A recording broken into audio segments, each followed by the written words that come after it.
No importa la temporada, ni la hora. Cuando un pasajero se instala en su sitio, es fácil que se deje llevar por el dulce tirano, como lo llaman los ingleses. Algunos piensan, otros hacen planes, sin duda sueñan. Pero no duermen, solo dormitan. Aunque no todos pueden disfrutar de ese lujo, a algunos metros, a pesar del traqueteo y la soledad, el maquinista del tren debe mantenerse alerta. Él no puede ceder a la somnolencia.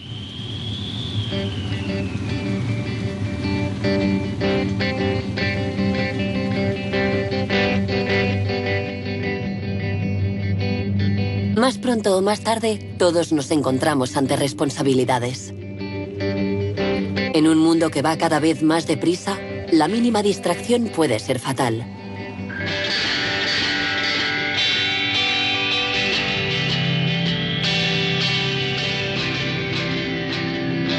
Bajo los efectos del sueño.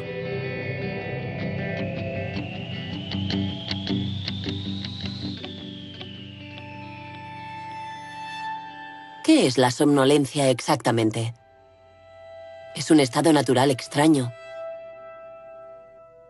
¿Es estar medio dormido? ¿O es una vigilia incompleta? Una cosa está clara. Todo ocurre en el interior de nuestro cráneo. En algún lugar de las desconocidas circunvoluciones de nuestro cerebro. Dormir, estar despierto. Veremos que no es suficiente decidirlo para que tenga lugar, como si nuestro cerebro tuviera vida propia.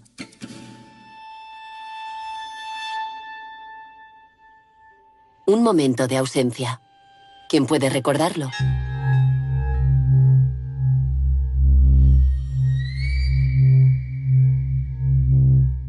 Investigando en el lugar de los hechos, se hacen estudios detallados de los accidentes que permiten reconstituir lo que ocurrió realmente.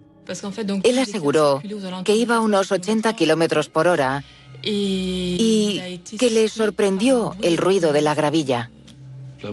El coche entró en el arcén y cayó al fondo. Empezó a patinar por el arcén y no pudo enderezarlo. Conocía muy bien esa carretera, así que después del estrés del trabajo se mete en el coche y ahí está bien, se relaja. ¿Hubo algún testigo? No, ninguno. Una situación banal. Pero tras algo anodino se esconde un complejo fenómeno cuyos efectos pueden no estar relacionados con el aspecto cotidiano de la somnolencia. En Francia, es la primera causa de accidentes en la carretera, muy por delante del alcohol y la velocidad. Hoy sabemos que un accidente mortal de cada 3 en la carretera está relacionado con la somnolencia. Un mal que afecta también al mundo del trabajo, donde el mantenimiento de la vigilancia supone problemas.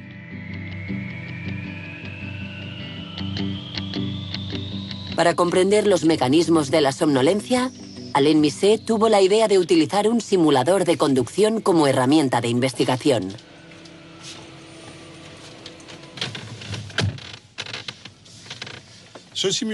Este simulador es una herramienta muy sofisticada que permite estudiar el comportamiento del hombre al volante. Hemos centrado nuestras imágenes en la carretera, en la circulación de una autopista, creando una gran monotonía, reduciendo el tráfico, haciendo que la conducción sea de noche, etc. Lo que nos interesaba en principio era comprender cómo se producía el paso de un estado de vigilancia normal al otro estado de sueño, es decir, hacia el adormecimiento.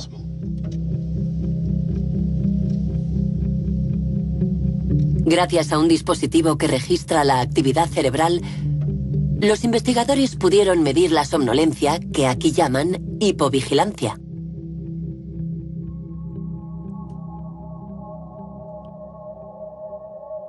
Esa hipovigilancia aparece en oleadas sucesivas, seguidas de una vigilia funcional, por así decirlo. Es decir, que la gente alterna periodos donde está muy vigilante y periodos donde está en hipovigilancia. Esto es perfectamente visible en las grabaciones electrofisiológicas. Vemos aparecer de una manera repentina y durante periodos extremadamente cortos unas ondas concretas que se traducen en esa reducción del nivel de vigilancia. Las ondas describen la actividad eléctrica del cerebro. El ritmo varía sin cesar. Cuando el sujeto está activo y con los ojos abiertos, el ritmo es rápido. Cuando cierra los ojos y se relaja, aparecen ondas más lentas. Unas ondas que caracterizan un cambio en la percepción de la realidad y las sensaciones. El sujeto, que es fácil de despertar, suele decir que no estaba durmiendo. Es muy difícil aceptar esa idea de que somos susceptibles de dormirnos al volante. Y mucha gente cree que hay signos precursores que les advierten, como el picor de ojos, los bostezos, el hecho de que de repente nos desviemos un poco en el carril. Pero a lo largo de los estudios que hemos llevado a cabo en este laboratorio, hemos visto que los incidentes aparecen aunque haya habido anteriormente, durante 5 o 10 minutos, signos evidentes de hipovigilancia a nivel de la actividad eléctrica cerebral.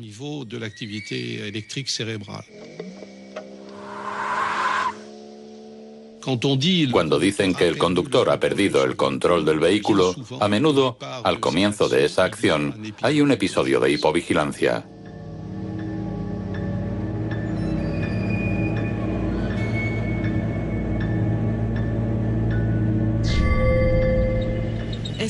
Si noto cuándo está llegando la somnolencia, yo creo que a nivel visual sí.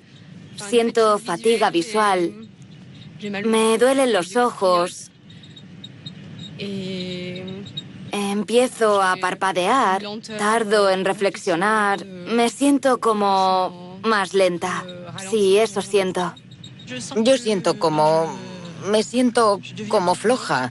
Oigo lo que pasa a mi alrededor, pero no sé si podría responder. Ahí es cuando me incorporo y pienso, venga, tengo que hablar, pero cuando hablo a veces ni siquiera me oigo y...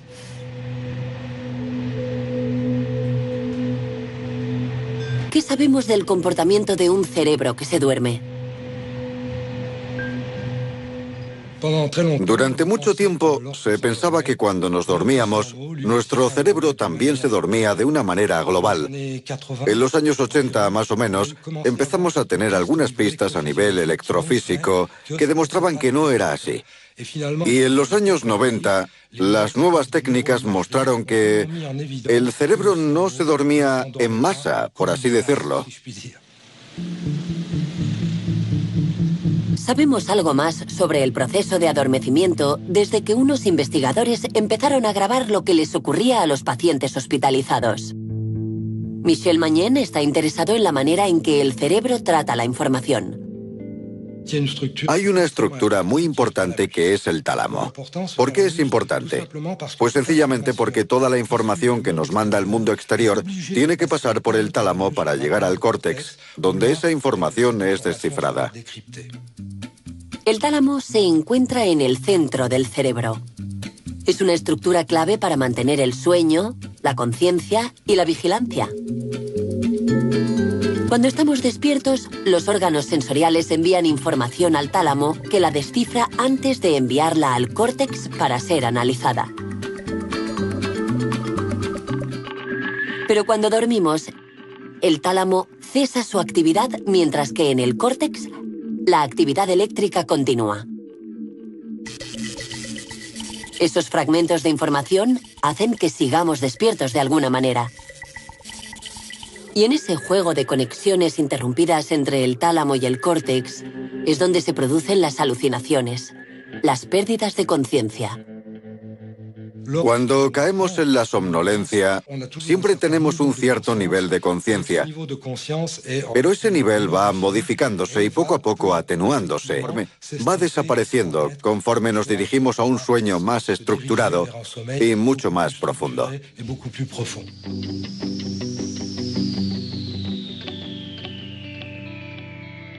El adormecimiento es, por definición, un estado que escapa a nuestra voluntad. Para dormir, nos abandonamos progresivamente al sueño. Pero cuando estamos despiertos al volante de un coche en un periodo que puede ser muy corto, algo nos ocurre, una especie de corte de energía.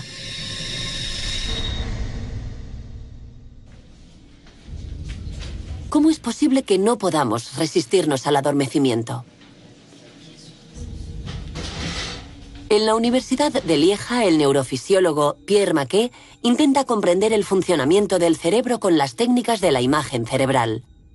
La alternancia regular de sueño y vigilia es la manera en la que trabaja su cerebro. Y no solo el suyo, también el de toda la especie humana y el de todas las especies animales conocidas hasta hoy.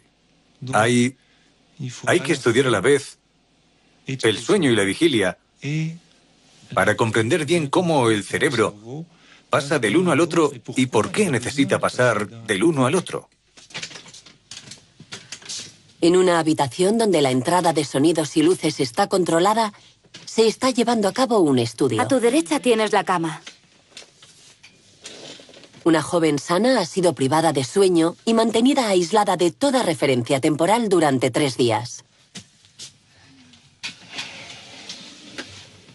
Ahora te vuelvo a conectar, ¿vale? Vale. Varias medidas informarán al investigador de los mecanismos cerebrales que trabajan en un cerebro despierto. Aquí podemos vigilar que no se duerma. Hay que estar atento todo el tiempo.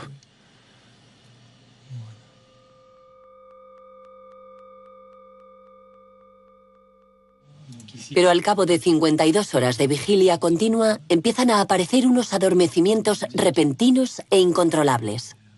Ahí se ha dormido. Y ahí la hemos despertado. Cuando la despertamos, se ven unos grandes movimientos oculares del músculo y su ritmo se acelera. Es una lucha inmediata entre el mantenimiento de la vigilia y la somnolencia que viene a interrumpir la vigilancia. El peor periodo ha pasado. Ahora va a beneficiarse de su ritmo circadiano hasta la noche, si las teorías son exactas. El ritmo circadiano. Veamos cómo influencia al ritmo vigilia-sueño. Todo cerebro, para funcionar, necesita reposo. Cuando está despierto, usa sus reservas y acumula una deuda de sueño. Hasta que llega el sueño reparador y le prepara para afrontar el día siguiente.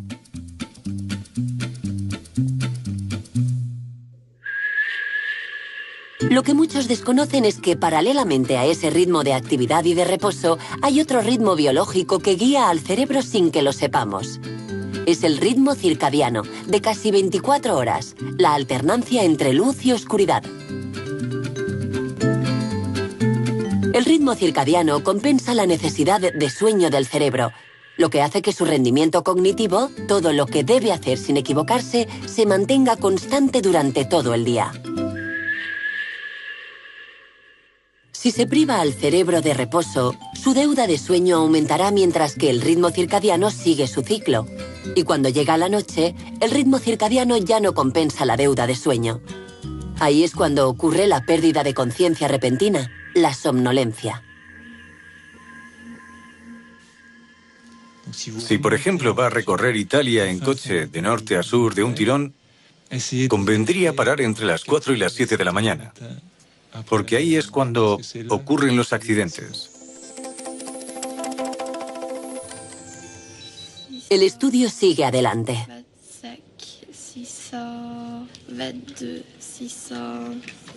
La conejillo de Indias debe contar hacia atrás.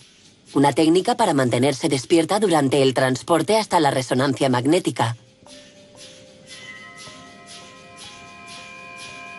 ¿Sigue todo bien? Sí, todo bien. Vale, allá vamos. Inmovilizada, la paciente tiene que detener un cronómetro en marcha.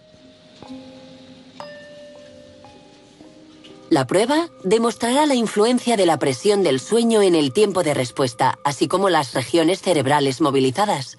Después, los investigadores analizarán miles de secciones cerebrales. Se recomienda dormir 8 horas al día. Si la duración media de sueño se aparta de esas 8 horas, por escaso o por defecto, la longevidad disminuye. Aún no entendemos bien por qué. Sabemos que ciertos individuos, sin duda por razones genéticas, necesitan muchas menos horas de sueño, mientras que otros necesitan 10 u 11 horas. También sabemos que el modo de vida que llevamos ahora en este mundo industrializado constriñe terriblemente la manera en que organizamos nuestras fases de sueño y vigilia, lo que podría tener efectos nocivos en nuestras capacidades cognitivas y en nuestra salud a largo plazo.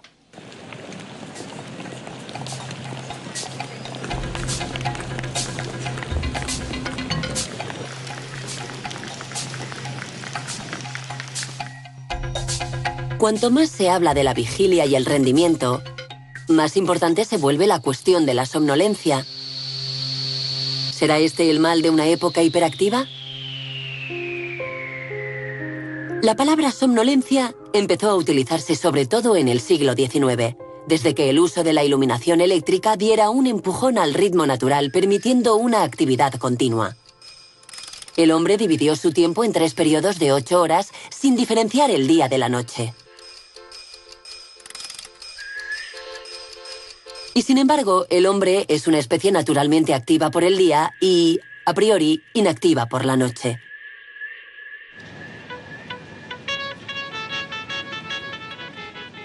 No hace mucho hemos sabido que la luz tiene un efecto sobre el cerebro humano a través de un sensor esencial.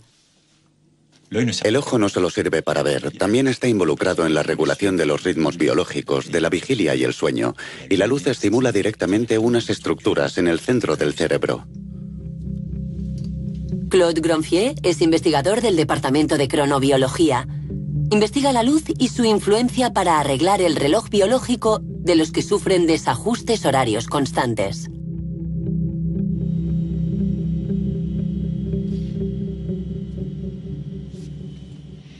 No se mueva. Lo que vemos aquí es la constricción de la pupila que está indicada por este pequeño círculo, y esa medida nos informa de la calidad y la cantidad de luz que perciben las funciones no visuales del ojo.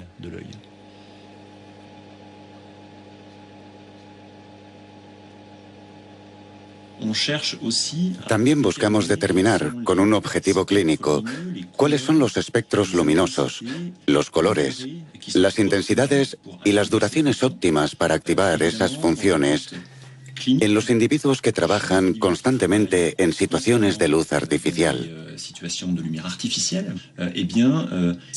Ese conocimiento puede que nos permita proponer soluciones, evitar problemas como la somnolencia y el adormecimiento, y utilizar la luz para mantenernos despiertos.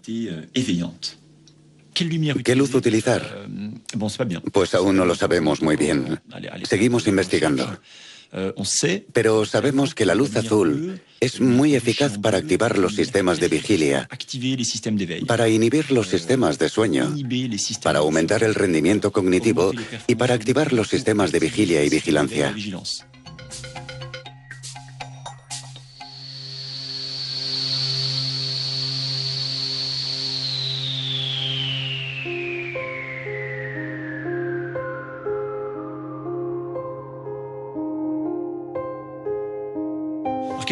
¿Qué pasa cuando estamos sentados al sol? Pues que se activan los mecanismos que están implicados en la vigilia, en el sueño, en el humor, en la vigilancia y en el rendimiento cognitivo. Creemos que la calidad del sueño se construye durante la vigilia, y en nuestro laboratorio pensamos que también está influenciada por la calidad de la luz a la que hemos estado expuestos durante el día.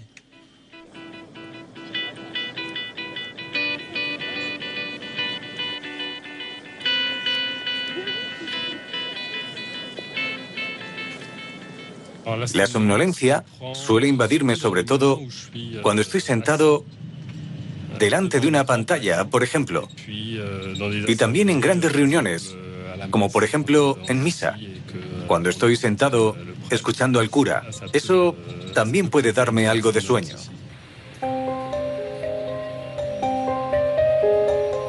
Nuestro ritmo de vida requiere dormir bien para estar bien despiertos.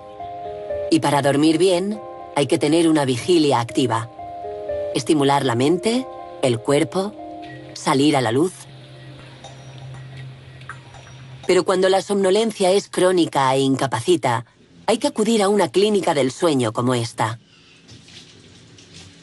Los pacientes se quedan un día y una noche para someterse a pruebas y a un registro continuo de la vigilia y el sueño. ¿Qué tal?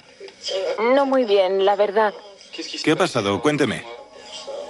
Madre mía, no sé.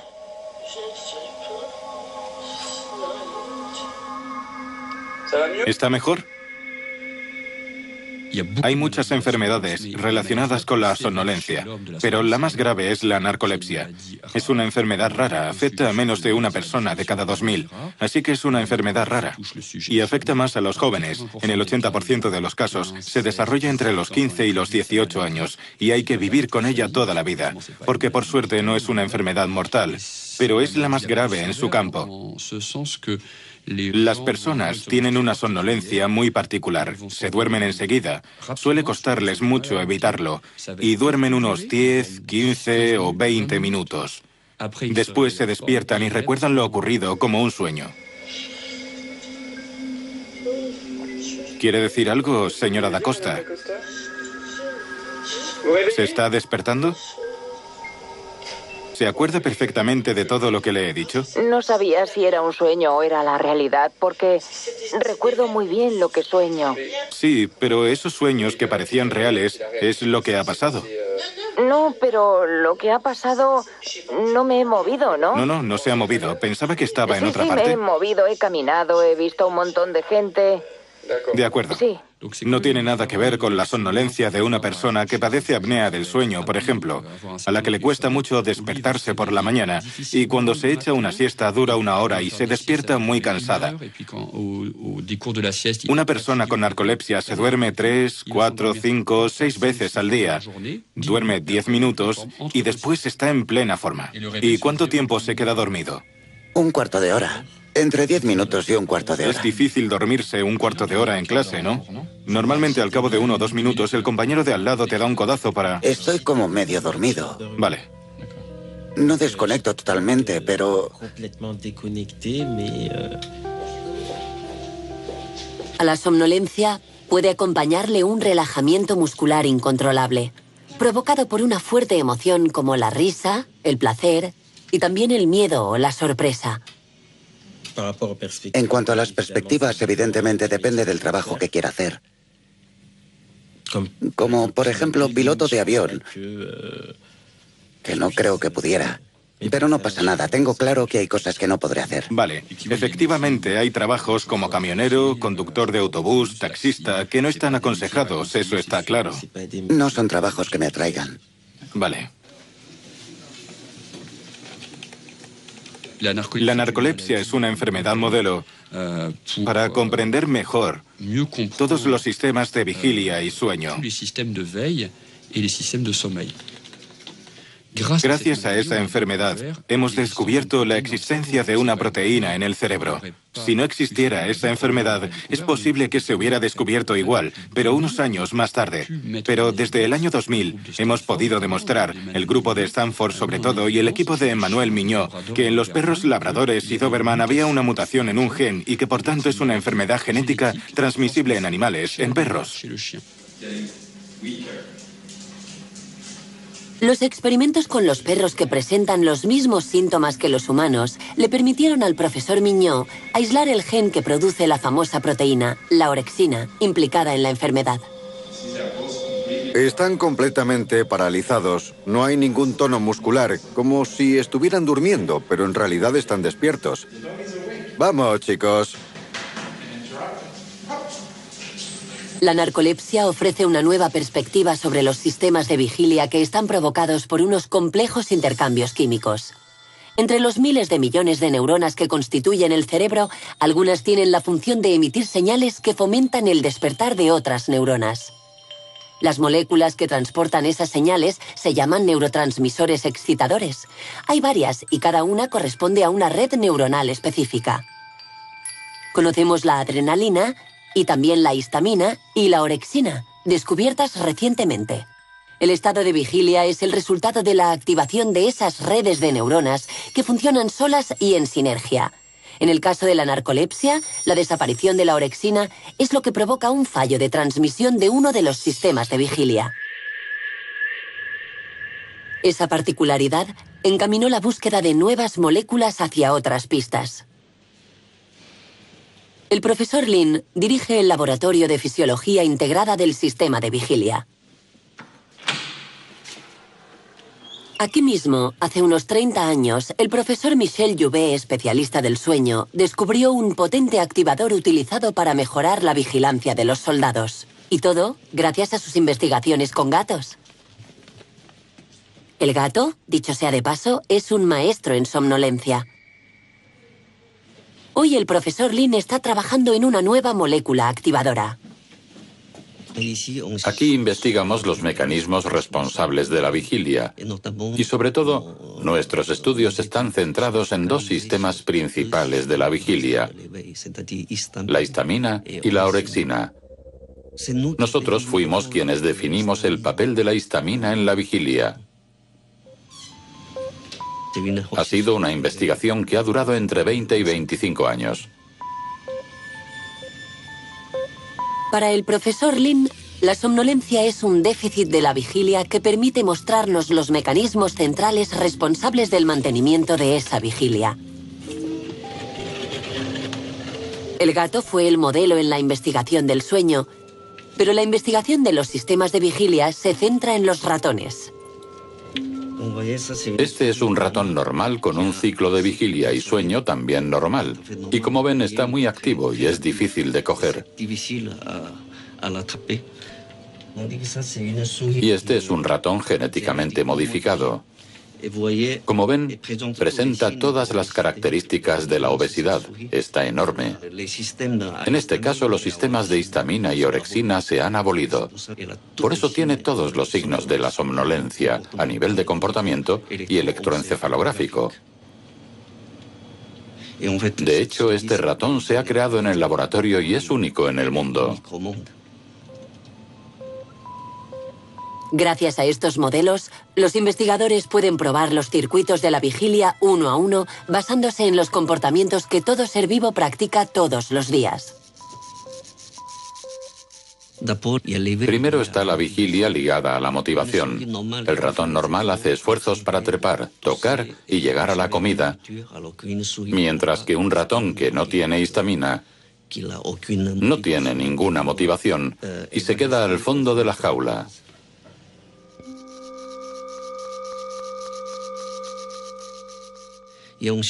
Después está la vigilia locomotora, de la que es responsable la orexina. Un ratón normal, cuando se le coloca en una rueda, disfruta corriendo y, por tanto, se mantiene más tiempo despierto. Mientras que un ratón que no tiene orexina, la rueda no le gusta y adopta una postura para dormir.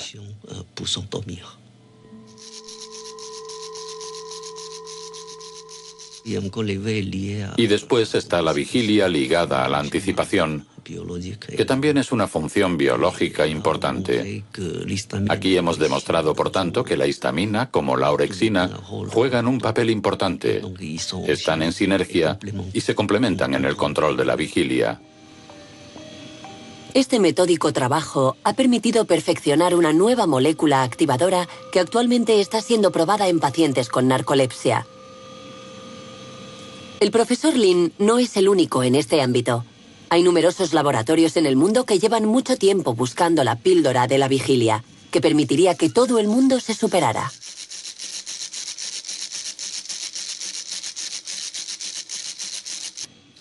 ¿Qué hago para luchar contra la somnolencia? Yo cierro los ojos y los abro rápidamente. Y después Y después hago como si no estuviera durmiendo, ¿sabes? Hago como si... Hago esto, ¿ves? Yo saco la cabeza por la ventanilla. Me espabilo un poco y después vuelvo a sentarme. Hablemos del hombre y de su rendimiento. En un mundo de comunicaciones electrónicas instantáneas, un mundo que jamás duerme, el hombre representa una fuente de errores.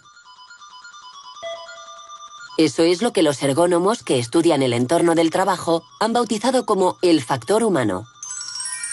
La somnolencia y la pérdida de vigilancia están en el origen de varios de esos errores. Y si hay un ámbito particularmente expuesto es el del transporte aéreo, que por definición acorta el tiempo, se ríe de la luz natural y altera los ritmos biológicos. El investigador de ergonomía Philippe Cabon se interesa por el funcionamiento del transporte aéreo donde domina el trabajo continuo.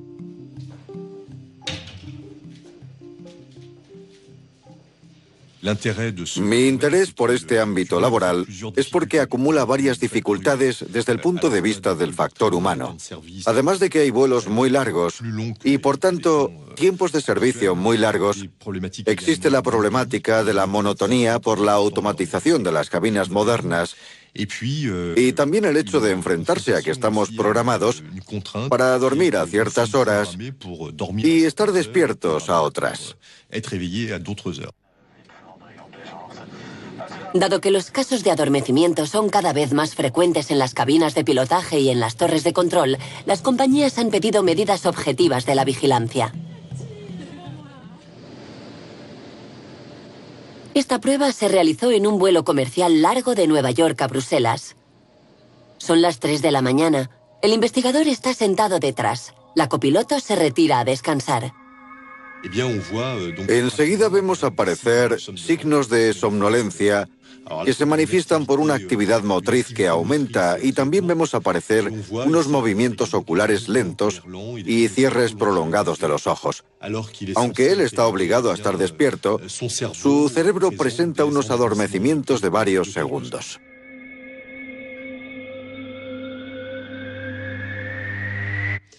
Efectivamente, vemos que en los vuelos de ida hay una reducción del número de microsueños, mientras que en los vuelos de vuelta vemos que el número aumenta, y eso está causado por la acumulación de fatiga durante esos vuelos. Para reducir la fatiga a bordo, se ha puesto en marcha una solución simple y científicamente probada. Se llama siesta.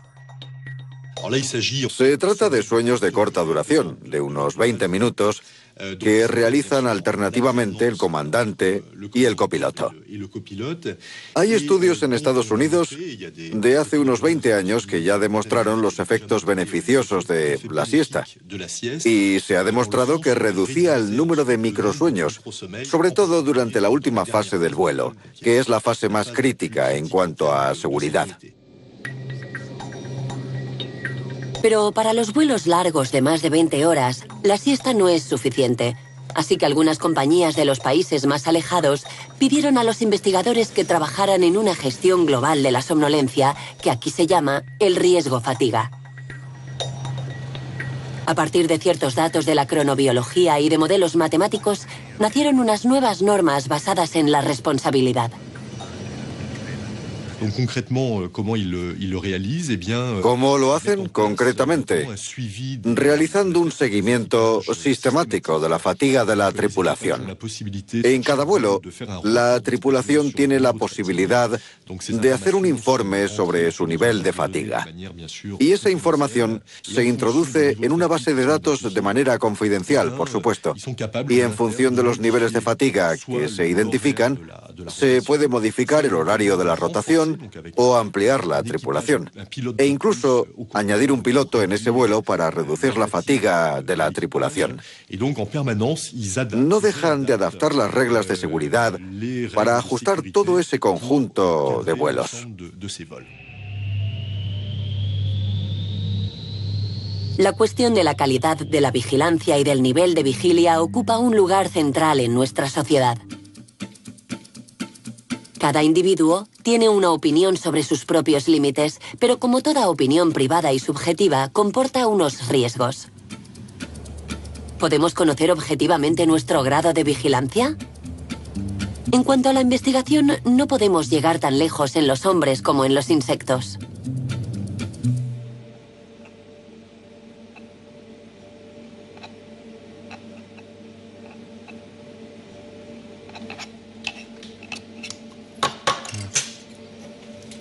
Estas son hembras.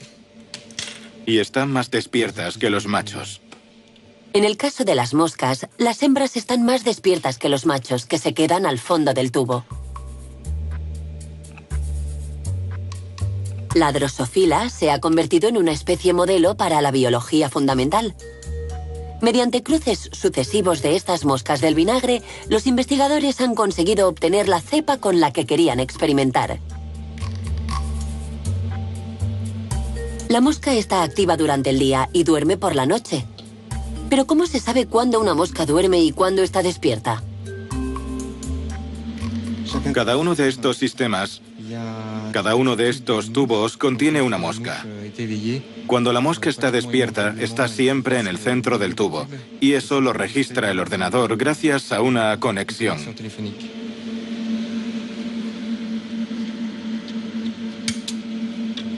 Laurent Seigné continúa aquí con una investigación que empezó en Estados Unidos. Quiere hallar los signos de las condiciones de la somnolencia en la saliva. Buscábamos marcadores biológicos, algo como la glucemia, que pudiéramos medir en el cuerpo y que nos diera una indicación del nivel de somnolencia.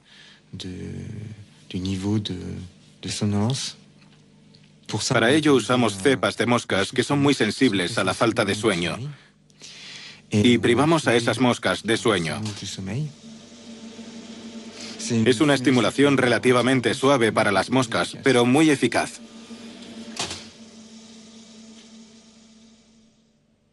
Realizamos toda una batería de pruebas con otras cepas de drosófilas y otras privaciones de sueño. Y aislamos un gen que, sistemáticamente y de forma muy evidente, aumentaba por la falta de sueño cuando se materializaba en un periodo de sueño, es decir, una somnolencia. Y era la amilasa. Y como la amilasa es muy abundante en la saliva humana, hicimos un estudio muy simple con unos sujetos normales a quienes se les privó de sueño durante 24 horas. Y observamos que, en el caso del hombre, también había un aumento de la amilasa. Pero como un único marcador no es suficiente, la búsqueda de biomarcadores en la saliva sigue adelante. Cuando sepamos cuantificar la intensidad de sueño, podremos dosificar los tratamientos activadores para los narcolépticos. Y quién sabe, puede que algún día consigamos conocer el nivel de vigilia en las carreteras y en ciertos lugares de trabajo. Pero todos sabemos que la somnolencia puede sorprendernos cuando no tenemos sueño. Por tanto, hay otros factores que la provocan. En la carretera, por ejemplo. Estamos sentados, en una postura cómoda, con la mirada fija en el infinito, rodeados del ruido regular del motor. A todos nos ha entrado sueño en un momento así. ¿Qué es ese estado que nos provoca una sensación extraña que nos distrae y nos aletarga?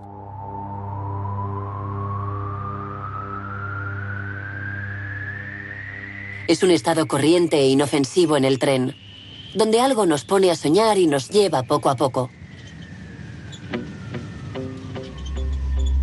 En el mundo del trabajo y de los empleos expuestos a la pérdida de vigilancia por la monotonía, ese riesgo es conocido.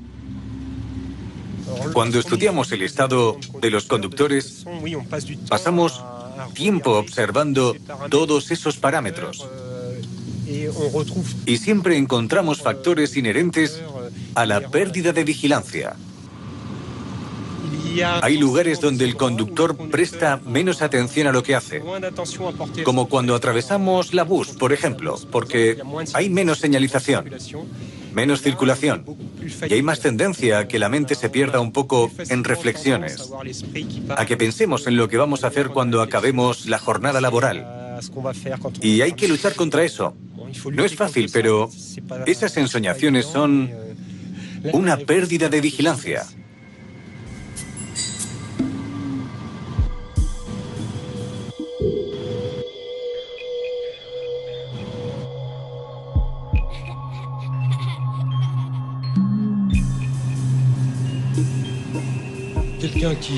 Cuando te invade esa somnolencia, puedes no pensar que estás conduciendo.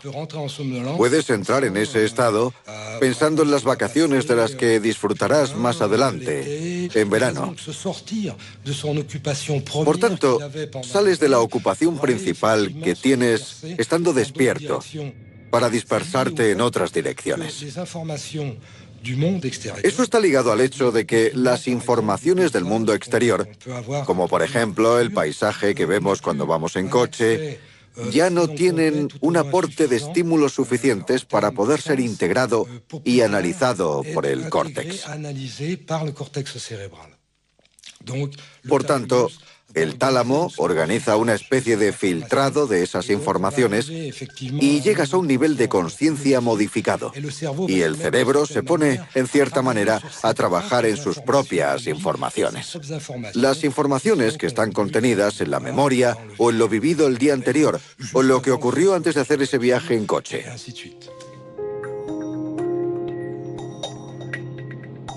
En ciertas circunstancias, habría que desconfiar del cerebro y de las imágenes que nos muestra. Porque pensar en otra cosa ya es señal de una disminución de la vigilia. Los investigadores lo llaman vagabundeo.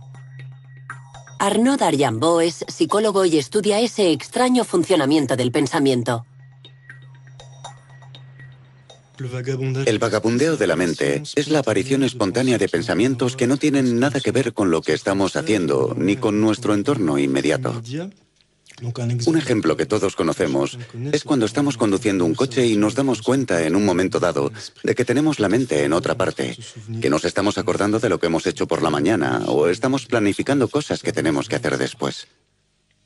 Al sondear a las personas de manera aleatoria en sus actividades cotidianas, constatamos que en más o menos el 40% de los casos no están concentradas en lo que están haciendo, sino que su mente vagabundea.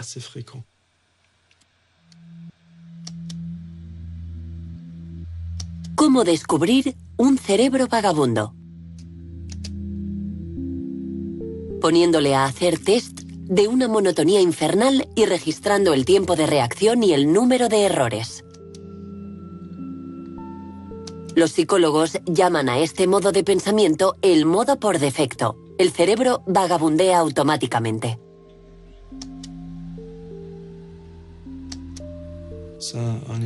Es un estado especial en el que la atención está centrada en representaciones internas más que en el entorno inmediato en el que nos encontramos. Las representaciones internas pueden ser recuerdos, proyectos de futuro o pensar en un amigo cercano. Al examinar el contenido de los pensamientos cuando la mente vagabundea, constatamos que la mayoría de esos pensamientos están relacionados con el futuro más que con el pasado y el presente. Por tanto, el vagabundeo podría tener un papel importante en la planificación y la gestión de nuestros objetivos personales y nuestras actividades.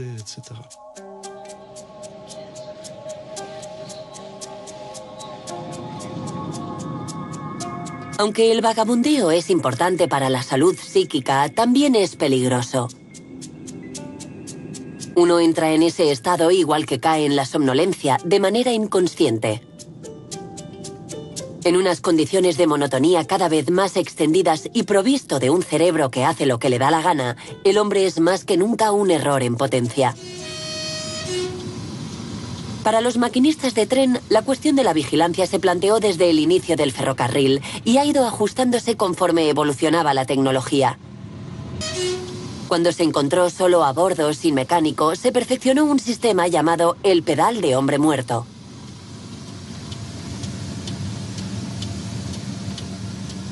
Para demostrar su vigilancia, el maquinista debía mantenerlo pulsado.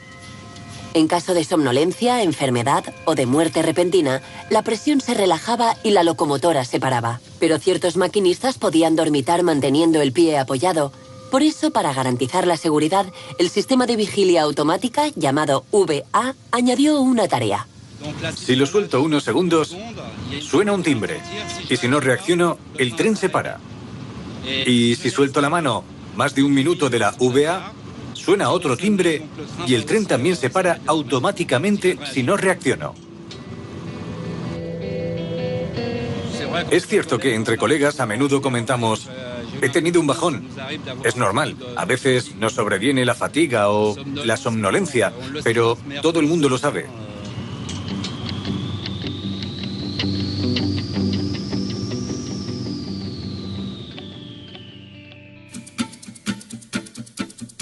Esto no era un problema para el hombre cazador-recolector. El hambre le animaba y le mantenía despierto y vigilante. Varios milenios más tarde, el hombre se puso a trabajar entre las máquinas como una máquina. Cuando llegó la automatización, el hombre se convirtió en supervisor de la máquina. Y después llegó el ordenador. Hoy en día el hombre supervisa el ordenador que supervisa a la máquina. Pero el cerebro sigue siendo el mismo. El operador humano se ha convertido en el que debe detectar el fallo o la anomalía que puede producirse. Como esas anomalías son cada vez menos frecuentes, pues nuestras máquinas cada vez funcionan mejor, se convierte en un trabajo muy difícil porque hay que detectar señales extrañas en el desarrollo de un proceso. De ahí la necesidad de estar muy atento. Pero cuando estamos hipovigilantes ya no estamos atentos, y ahí es cuando tiene lugar el accidente. En la conducción de un automóvil el efecto es inmediato, pero en un proceso industrial como en una central nuclear, por ejemplo, la respuesta puede ser tardía, puede tardar varias horas y hasta varios días, y también puede dar lugar a una catástrofe.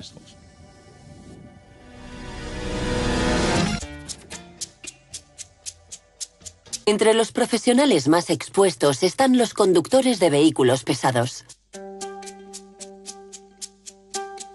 Su función de conductor-repartidor le pone en condiciones extremas desde el punto de vista de la vigilancia.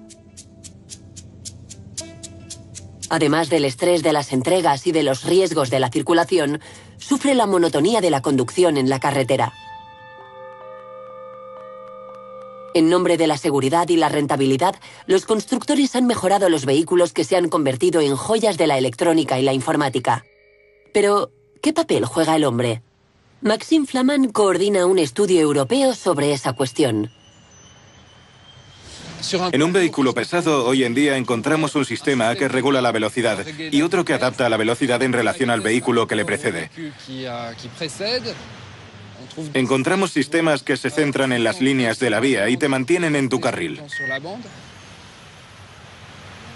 También hay sistemas que advierten en caso de cambio de carril si hay un vehículo al lado. Y también sistemas que detectan la poca vigilancia del conductor. ¿Qué pasa al final? El conductor apenas tiene que interactuar con su conducción. Puede dejar que el sistema lleve el vehículo.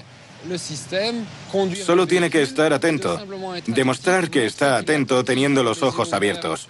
Porque por lo demás el vehículo se conduce solo. Pero ¿cuánto tiempo puede estar vigilante un hombre con los ojos abiertos, solo mirando la carretera sin nada más que hacer? Enseguida lo sabremos. Hemos provisto unos camiones de sensores y cámaras que registrarán y analizarán el comportamiento de los conductores durante un trayecto largo, pues todos esos sistemas funcionan mientras el conductor está vigilante. Gracias a la teledetección de la mirada, el ordenador de a bordo analiza la posición de los ojos y de la cara. En cuanto aparecen los primeros signos de somnolencia, se avisa al conductor de que los sistemas van a desactivarse uno a uno. En el momento en que la lentitud invade su cerebro, deberá conducir de verdad. La máquina vigila al hombre y detecta sus defectos, pero el hombre tiene la última palabra. ¿Será capaz de reaccionar? El hombre lo ha probado casi todo para mantener artificialmente su vigilancia. Sustancias activadoras, chicles, dulces, luz artificial, perturbaciones sonoras, control de la temperatura, sistemas de alarma. Nada funciona. Sin embargo, existe un producto que impide siempre que el ser humano caiga en la somnolencia. Un producto que estimula al ser humano. Otro ser humano. Y naturalmente, se ha intentado automatizarlo. Unos investigadores estadounidenses especializados en el reconocimiento vocal han desarrollado este prototipo. Buenos días, Sally. ¿Cómo estás, Edward? Bien, pero tengo que estar en el aeropuerto a las 15:30. ¿Quieres que busque la ruta más rápida? Sí, por favor. ¿Hay mucho tráfico? ¿Qué necesita un conductor estadounidense que va solo en su coche? Un compañero de ruta que no se duerma. Un pasajero artificial, en este caso una pasajera, capaz de controlar todo lo que pasa en el vehículo e incluso más. Se anticipa a la monotonía del trayecto y crea un diálogo. Sally, ¿cuánto falta para la siguiente curva? Unos 24 kilómetros. ¿Te gustaría jugar a algo para matar el tiempo? Estaría bien. ¿Y si jugamos a Adivina la canción? Ahí va la primera.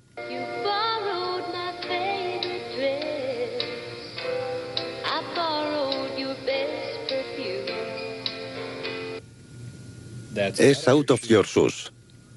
Bien, vamos a por otra. El principio de un juego que interese al conductor estimula la actividad cerebral y al mismo tiempo impide que se duerma y que vagabundee. Esa es Under the Hood. Correcto. Pero ninguno de esos artificios modifica el estado, solo maquilla el problema. La somnolencia sigue siendo un factor irreductible. Cuando más se investiga para ayudar al hombre, más se reduce su motivación y su responsabilidad, y por tanto, más se duerme. ¿Una sociedad tan productiva puede funcionar sin tener en cuenta las capacidades del cerebro humano? ¿Y si la somnolencia fuera una de las señales, o la señal de que nuestro cerebro no responde a las exigencias del mundo que hemos creado y nos lo está haciendo saber?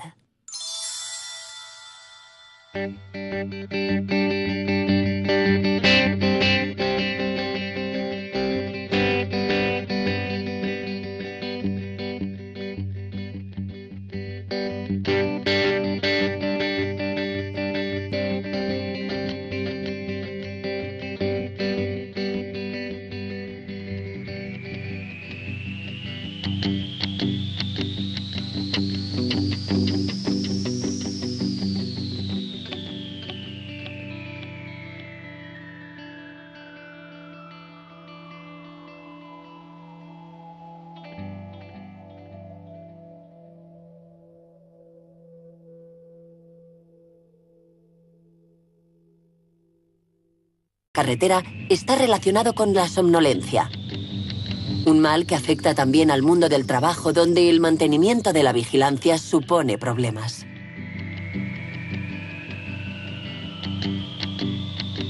Para comprender los mecanismos de la somnolencia, Alain Misset tuvo la idea de utilizar un simulador de conducción como herramienta de investigación.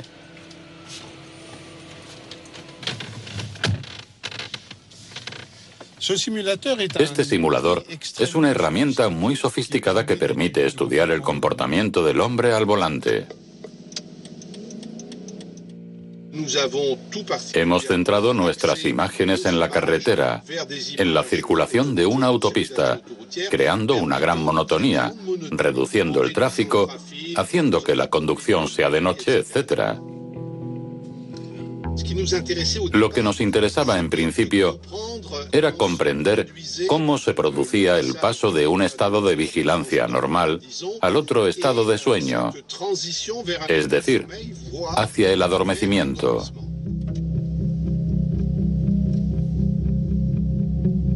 Gracias a un dispositivo que registra la actividad cerebral, los investigadores pudieron medir la somnolencia, que aquí llaman hipovigilancia.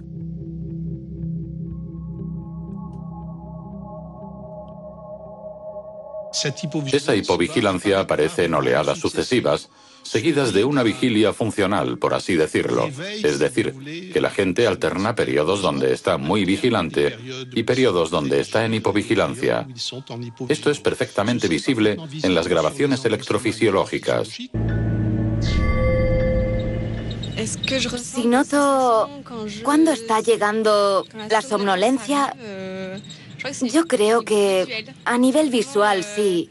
Siento fatiga visual, me duelen los ojos,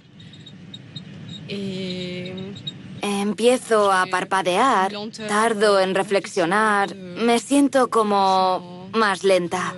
Sí, eso siento. Yo siento como... me siento como floja. Oigo lo que pasa a mi alrededor, pero no sé si podría responder. Ahí es cuando me incorporo y pienso, venga, tengo que hablar, pero cuando hablo a veces ni siquiera me oigo y...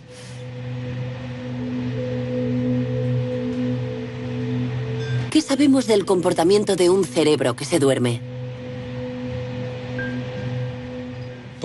Durante mucho tiempo se pensaba que cuando nos dormíamos, nuestro cerebro también se dormía de una manera global. En los años 80, más o menos, empezamos a tener algunas pistas a nivel electrofísico que demostraban que no era así. Y en los años 90, las nuevas técnicas mostraron que el cerebro no se dormía en masa, por así decirlo. Sabemos algo más sobre el proceso de adormecimiento desde que unos investigadores empezaron a grabar lo que les ocurría a los pacientes hospitalizados. Michel Magnen está interesado en la manera en que el cerebro trata la información. Hay una estructura muy importante que es el tálamo. ¿Por qué es importante? Pues sencillamente porque toda la información que nos manda el mundo Vigilia incompleta. Una cosa está clara. Todo ocurre en el interior de nuestro cráneo. En algún lugar de las desconocidas circunvoluciones de nuestro cerebro. ¿Dormir? ¿Estar despierto? Veremos que no es suficiente decidirlo para que tenga lugar, como si nuestro cerebro tuviera vida propia.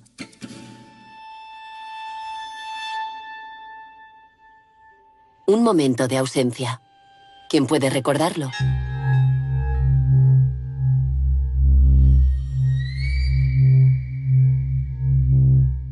Investigando en el lugar de los hechos, se hacen estudios detallados de los accidentes que permiten reconstituir lo que ocurrió realmente. Él aseguró que iba a unos 80 kilómetros por hora y que le sorprendió el ruido de la gravilla. El coche entró en el arcén y cayó al fondo. Empezó a patinar por el arcén y no pudo enderezarlo. Conocía muy bien esa carretera, así que después del estrés del trabajo se mete en el coche y ahí está bien, se relaja. ¿Hubo algún testigo? No, ninguno. Una situación banal. Pero tras algo anodino se esconde un complejo fenómeno cuyos efectos pueden no estar relacionados con el aspecto cotidiano de la somnolencia. En Francia, es la primera causa de accidentes en la carretera, muy por delante del alcohol y la velocidad. Hoy sabemos que un accidente mortal de cada 3 en la...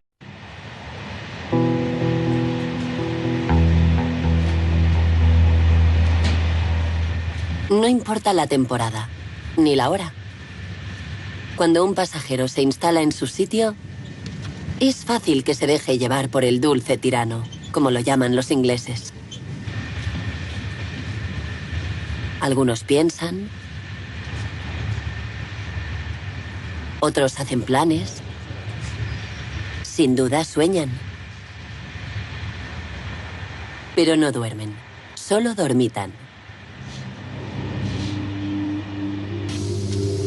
Aunque no todos pueden disfrutar de ese lujo, a algunos metros, a pesar del traqueteo y la soledad, el maquinista del tren debe mantenerse alerta.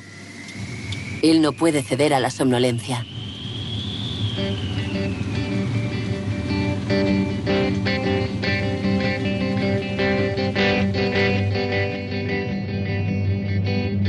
Más pronto o más tarde, todos nos encontramos ante responsabilidades. En un mundo que va cada vez más deprisa, la mínima distracción puede ser fatal.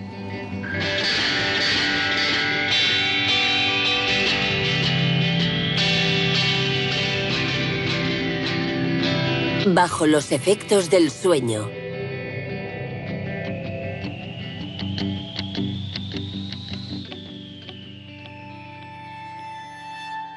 ¿Qué es la somnolencia exactamente? Es un estado natural extraño. ¿Es estar medio dormido? ¿O es una vigilia?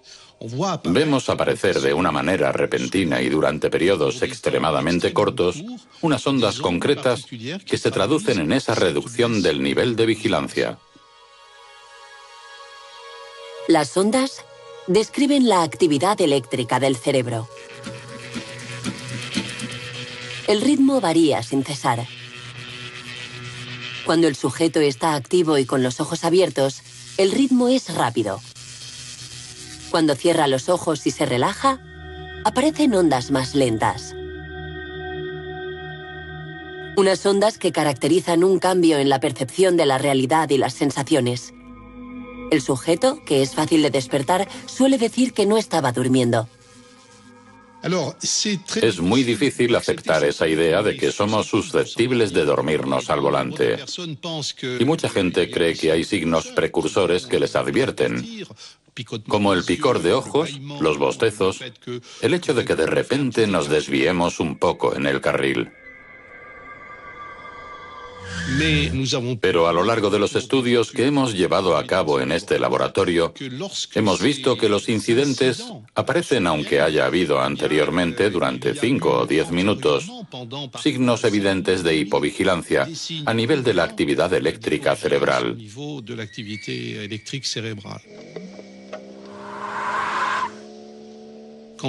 Cuando dicen que el conductor ha perdido el control del vehículo, a menudo, al comienzo de esa acción, hay un episodio de hipovigilancia.